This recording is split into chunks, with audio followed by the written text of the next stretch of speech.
Hey everybody, Kurt Zepp here. So if you're relatively new to astrophotography, you're out there probably setting up, doing a whole bunch of other stuff, trying to start to take images.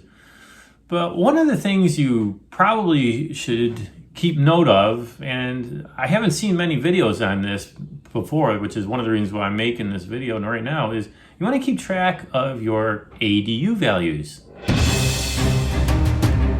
And you might be sitting there thinking, ADU values? What in the heck is an ADU value? Well, an ADU, what it stands for is analog to digital units.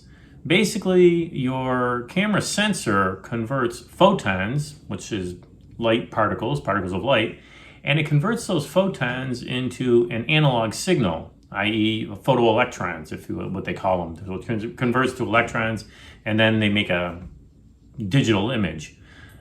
Now, I don't want to get into the intricacies of ADU value, what ADU, how it works, any more than that. There's many more people that can do a much better job and know a lot more about ADUs than I do. All I want to say about ADU values and why it's important to collect them is that it actually can give you a measure of the sky brightness. So if you're in your astrophotography journey, if you started making flats, you're probably familiar with ADU values, or at least somewhat familiar, because when you're making a flat, you would like your flats to be at a certain ADU value. Generally, if you've got a camera like the ZWO's ASI 1600, you want your ADU values to be somewhere between 20 and 30,000 ADU. Or if you have the 294, the same thing, you want somewhere between 20 and 30,000 ADU. And for other cameras, you ought to read the manufacturers, but they recommend certain ADU values. Basically, as I said before, it's a measure of the sky brightness. Now, your astrophotography capturing software probably gives you these ADU values as you are collecting your images, and they do that for a good reason, because it is important. And pretty much most software programs give you this ADU value, whether you're using Astrophotography Tool, Nina, or Sequence Generator Pro. They give these values. And so that's what I want to talk about real briefly today.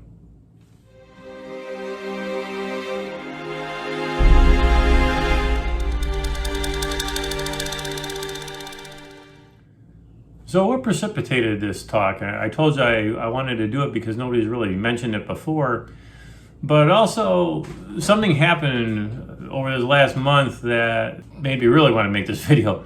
Basically, these wildfires over in Alberta, Canada have actually pretty much made it so I couldn't image on some very clear nights, or presumably clear nights, here in Connecticut. And I'll show you some of my result, or show you some of the data there.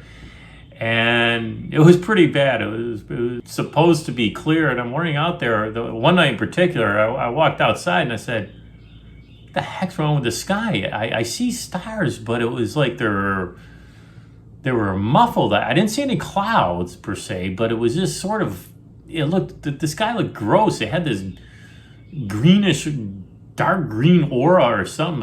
It looked putrid, actually, is what it looked. And I went ahead and started imaging. I already set the camera up and everything, the telescope up, and I was out imaging, and I was going, what the hell is going on? And finally I went inside and I looked on Facebook, just happened to go on Facebook, and one of my other friends posted, wildfires in Canada are wrecking in Alberta, Canada. The wind's blowing all the way over to New England, and it's given us these cruddy sky conditions. I thought, oh brother, that's it.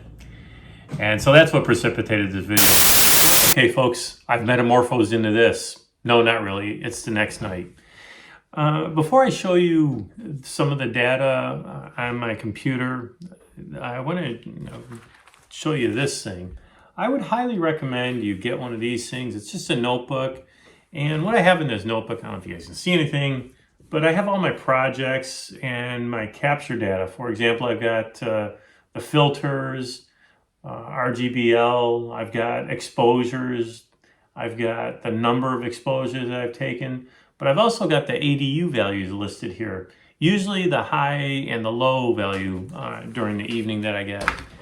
Now the reason you want to get the ADU values is so you can get an idea or a feel for the night sky for your night sky, your particular night sky. My values for RGB range anywhere from 1800 to 2500. That's what I get for those filters. When I'm using the luminosity filter, it's 3500 to 7000. Now, when I was shooting during that wildfire, when the smoke was here, it was up to 13,000. So I knew something was wrong. With my luminosity filter on my Celestron Edge, I'm usually getting somewhere around 2,000, 2,200 to 25 to 2,600. So it's a little bit higher. I've never had below 2,000 with that particular setup. But it's really important to get these ADU values, like I said, to get a feel for the night sky. It's important because you can see anomalies out there. In fact, when the moon comes up, if the moon wasn't up when I started imaging and the moon's coming up while I'm imaging, you'll see your numbers, your ADU values, start creeping up as the moon gets higher and higher. Or if the moon was going down, you'll see your ADU values go lower throughout the night. So that's pretty neat. The other thing that'll affect the ADU values, if you have clouds, you can see your ADU values are an optimal range, and all of a sudden, if they start shooting up, that probably means there's a cloud passing by, and you can see, like I said, it's very good for showing clouds and whatnot. So, anyways, very good idea to keep an eye on your ADU values, and like I said, I highly recommend just keeping track throughout the night. Okay, well, let's go take a look at that data.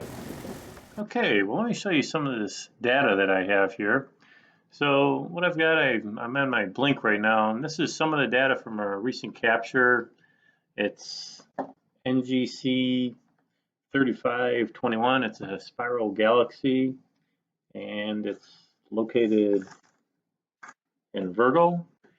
And let's just take a look at this Blink data I have. Here's one night, and you don't have to be a rocket scientist to see how dark it is. This next night. This first night came from the night that it was very smoky, and the second night came when it was less smoky. Now let's equalize them. Okay, and now I'll go through it again, and they should all be relatively equal, but look at this data from the night when in particular, the galaxy here. I might scroll in, and you can make it out. It's pretty good. This is actually good data. And then we get to here's when the smog from the fire was overhead, and you can really see the difference. So I didn't use any of that data. So what were the ADU values when it was smoky? So this is luminosity, by the way. And the ADU values were 10,000 to 13,000.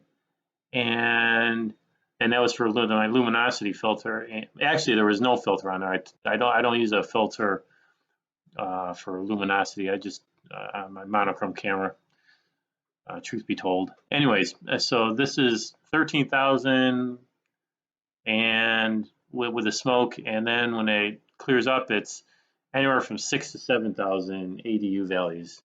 So you can that's about average for when I'm not using any filter on my camera for the monochrome camera, about 6,000 to 7,000.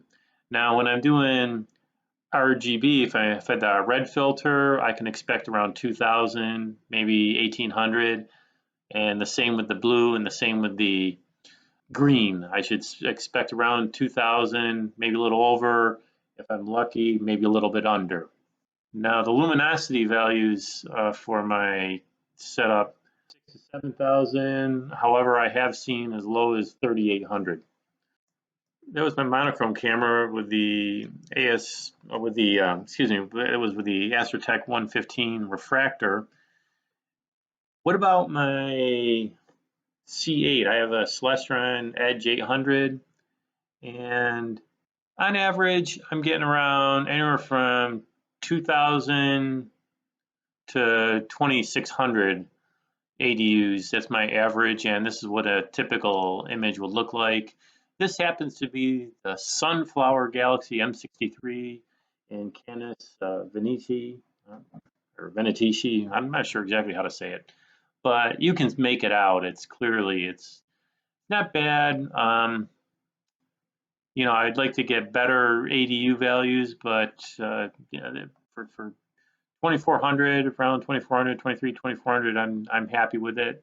That's my sky conditions. I bet you some of you guys out, and if you're out in the desert Southwest or in a very dark site, you're going to have lower ADU values.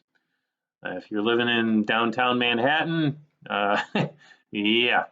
Or if you're living in downtown Tokyo, like where Queeve, the lazy geek, does his imaging, he'd probably love to have something like 2000. Okay, and here's my final image of this galaxy. This is what it came out to be. So going from this to that after processing and stacking and all that stuff. So not too bad. Now, what happens if you miss collecting data, or you forget to do it, or you have already collected data and you'd like to see some of that ADU value? Is there a way to get it, even though your imaging, you usually would, it's really easy to collect it when it's capturing because it gives it to you right then and there. But is there a way to retrieve it after the fact? And there's several ways. Several programs can do it if you hunt them down. PixInsight and Photoshop, I'm sure, can do it if you know how to do it. But there's a simpler program you can get, and you can get the FITS Imager, and that's a free software. It's developed by NASA, and the one I have is FITS Liberator. And where is it? How come I don't see it? Oh, it's in here. It's FITS Liberator. It's right here.